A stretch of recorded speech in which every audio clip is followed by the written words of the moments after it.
Welcome to the Explainer. Today, we're going to open up a toolkit, a way to find some calm in what feels like the constant chaos of modern life. All right, let's start with a feeling I bet you know all too well. You wake up, right? And before your feet even hit the floor, your mind is just a traffic jam. Work deadlines, relationship stuff, money stress, it's all there. You can feel your heart start to pound, maybe your chest gets a little tight, and the day hasn't even started yet. So if that sounds familiar, the very first thing I want you to hear is this. You're not broken. You're just human. You're living in a world that, let's be honest, often feels like it's designed to steal our peace.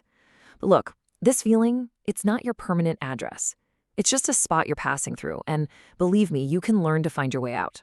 So today, we're going to go on a bit of a journey. We're going to move from that reactive state, where life feels like it's just happening to you, to a proactive one where you become the author of your own experience.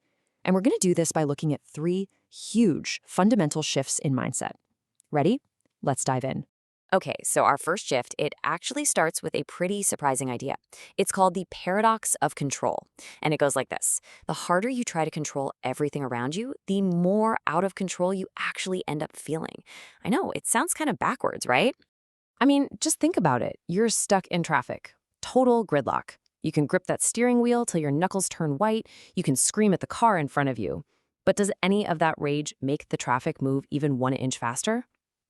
Of course not. All it does is make you miserable and burns up all your precious energy while you're sitting in the exact same spot.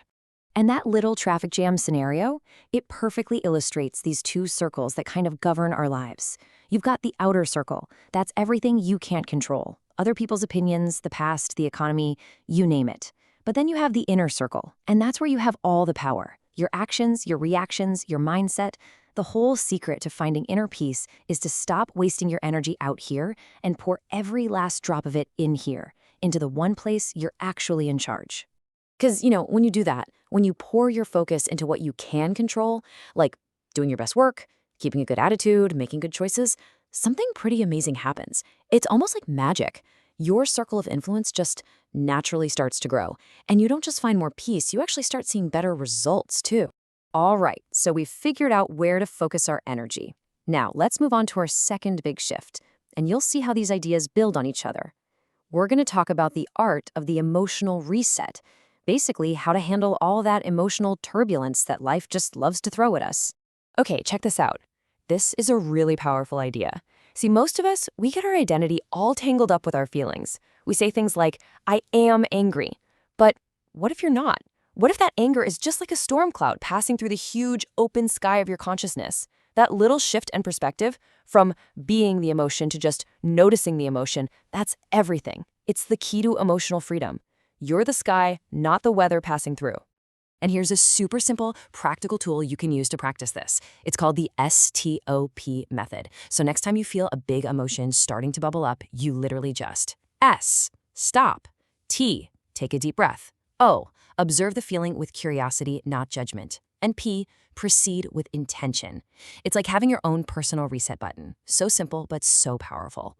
Okay, so that brings us to this number, 90. You're probably thinking, 90? What on earth does 90 have to do with my emotions? Well, get this. Researchers have found that the actual chemical reaction of an emotion in your body, the flush of anger, the jolt of fear, it only lasts for about 90 seconds. That's it. Any feeling that sticks around longer than that, it's not the original emotion. It's a feedback loop that we keep alive with our thoughts. So if you can just observe an emotion for those 90 seconds without feeding it stories, it will often just pass, all on its own. So, we've covered where to put our focus and how to hit that reset button. Now we're moving on to our final shift. And honestly, this one might be the most powerful of all. It's about turning inward and becoming the author of your own inner story.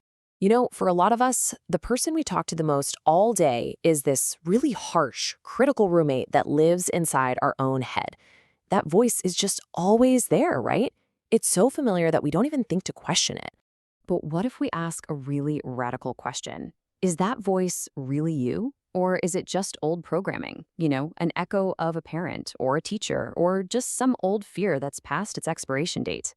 The first, most powerful step you can take is to just notice it and then ask it with real curiosity. Hey, Is what you're saying right now 100% true? And one of the best ways to start rewriting that negative story is with a practice we can call revolutionary gratitude. And look, this is not about good vibes only or pretending that bad things are good. No way. It's about training your brain to actively look for the lesson or the value or the hidden opportunity for growth, even inside the tough stuff. So, next time you catch yourself thinking, ugh, why me? Try swapping that question out for, what is this here to teach me? Right? That headache could be teaching you to drink more water. That tough conversation could be teaching you to listen a little more and lecture a little less. It completely reframes challenges from roadblocks into signposts. And, a huge part of rewriting our story is just choosing where our mind spends its time. For most of us, our brain is either a time machine stuck in the past, replaying old mistakes, or it's a fortune teller, worrying about a future that hasn't happened yet. And that leaves just this tiny, tiny sliver for the only place life is actually happening. Because here's the simple truth. Peace is never in yesterday's regrets or tomorrow's worries. It's only ever found right here, in this moment. And by choosing to rewrite our inner stories, we can actually grow that tiny sliver of presence. We can find the calm that's been there, waiting for us the whole time. So let's bring it all together. This whole journey from just reacting to life to live on with intention, it really comes down to these three powerful shifts.